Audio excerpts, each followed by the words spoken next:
Bonjour à tous, c'est Jean-Luc Roux sur sa chaîne YouTube. Aujourd'hui, nous allons parler de la guerre en Ukraine avec la France qui va commander 2000 drones kamikazes en partie destinés à Kiev. La commande du ministère des Armées s'inscrit dans le cadre du projet baptisé Colibri, visant à développer une MTO capable d'opérer dans un rayon de 5 km pour un coût unitaire inférieur à 20 000 euros.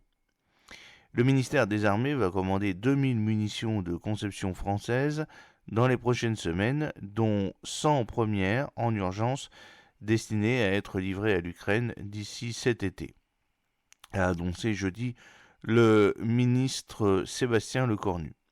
J'ai pris la décision de commander 2000 munitions téléopérées, autant pour les besoins de l'armée française que pour l'Ukraine, a déclaré le ministre à l'occasion d'une visite de l'usine du fabricant de drones Delair à Abrège, en banlieue de Toulouse.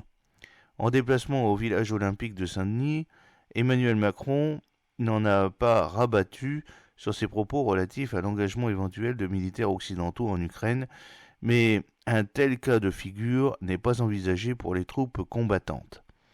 Les drones kamikazes sont absolument fondamentaux dans la conduite des opérations et vont pouvoir constituer un complément du canon César en matière d'artillerie, a-t-il plaidé. Alors qu'est-ce que c'est que ce projet Colibri ? Actuellement confronté à une pénurie d'obus, Kiev a recours à grande échelle aux drones chargés d'explosifs, notamment aux petits drones issus du marché civil bricolé, pour emporter une charge explosive. Paris entend notamment profiter du retour d'expérience qui fournira l'utilisation de ces drones en Ukraine pour améliorer les technologies de protection contre la guerre électronique et le brouillage GPS massivement utilisé par les forces russes.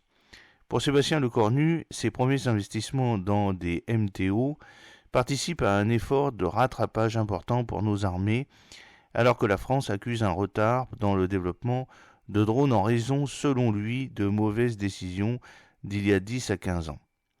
Depuis les déclarations du président de la République le 26 février 2024, les réactions s'accumulent sur l'éventualité de l'envoi à l'avenir de militaires français en Ukraine. Le chef de l'État n'aurait pas tout à fait les mains libres. Décryptage. L'an dernier, voyant l'utilisation massive en Ukraine de ces MTO, déjà utilisés lors du conflit du Haut-Karabakh, Paris avait passé en urgence une commande de près d'une centaine de munitions téléopérées américaines Swissblade. La commande que s'apprête à passer le ministère s'inscrit dans le cadre du projet baptisé Colibri, visant à développer une MTO capable d'opérer dans un rayon de 5 km pour un coût unitaire inférieur à 20 000 euros. Elle sera passée auprès de deux consortiums rassemblant un droniste et un spécialiste de la pyrotechnie, d'un côté Delair et Nexter, et de l'autre le droniste Novadem et MBDA. L'appel à projet est cependant ouvert à d'autres compétiteurs potentiels. Les 100 premiers drones destinés à Kiev pour l'été vont en revanche être commandés auprès de Delair et de Nexter. La répartition entre l'armée française et les besoins ukrainiens des 1900 restants n'a pas été précisée. Tous devront être livrés en 2024-2025.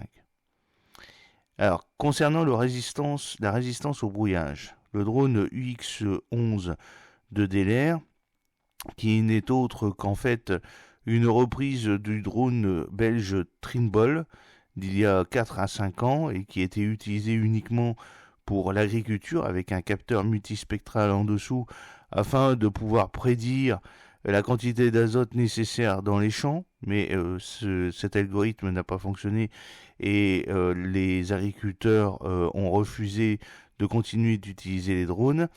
Ce drone donc pèse 1,4 kg et peut voler pendant 1h20 jusqu'à 25 km en emportant une charge de quelques centaines de grammes. En effet, c'est simplement un drone en polystyrène extrudé. Cette PME d'une centaine de salariés est une vitrine, selon le ministre, de ce qu'il faut faire en économie de guerre. Bon, je trouve que c'est simplement en fait un drone agricole où on a remplacé le capteur multispectral par en fait une charge explosive. Sébastien Lecornu a évoqué une capacité de montée en cadence rapide et le fait qu'elle ait commencé à étudier avec les partenaires ukrainiens la possibilité d'une production locale. Je pense peu que les Ukrainiens soient intéressés par le drone UX-11. Il suffit d'acheter en fait compte des frames chez les Chinois en polystyrène extrudé qui coûte dans les 30 euros et d'y intégrer en fait une Pixhawk et voilà, le tour est joué. Christophe Lucet, le journaliste spécialiste de l'international, fait le point sur la situation en Ukraine 2 ans après la guerre et Delair a déjà fourni à Kiev près de 100 drones UX-11 de reconnaissance ainsi que 50 drones DT-26 plus massifs et s'apprête à lui en livrer 150 supplémentaires. Les Ukrainiens ont sélectionné ces drones car ils ont la particularité de bien résister au brouillage. En fait, ce que nous avions vu dès le départ, c'est que les systèmes d'antennes permettant d'envoyer des informations étaient réglés sur 3 watts, alors que je rappelle que la réglementation ANFR en France oblige à ne pas aller au-delà de 100 milliwatts. Donc il est certain que avec 3 watts, il y a quand même des ondes qui passent même si vous avez un brouillage très important. Donc c'est pour ça que de manière native, ces systèmes résistent au brouillage. Voilà, l'entreprise produit actuellement une 50aine de drones par mois et est passée en un an d'une production de 4 à 12 gros drones DT-26 et DT-46 par mois.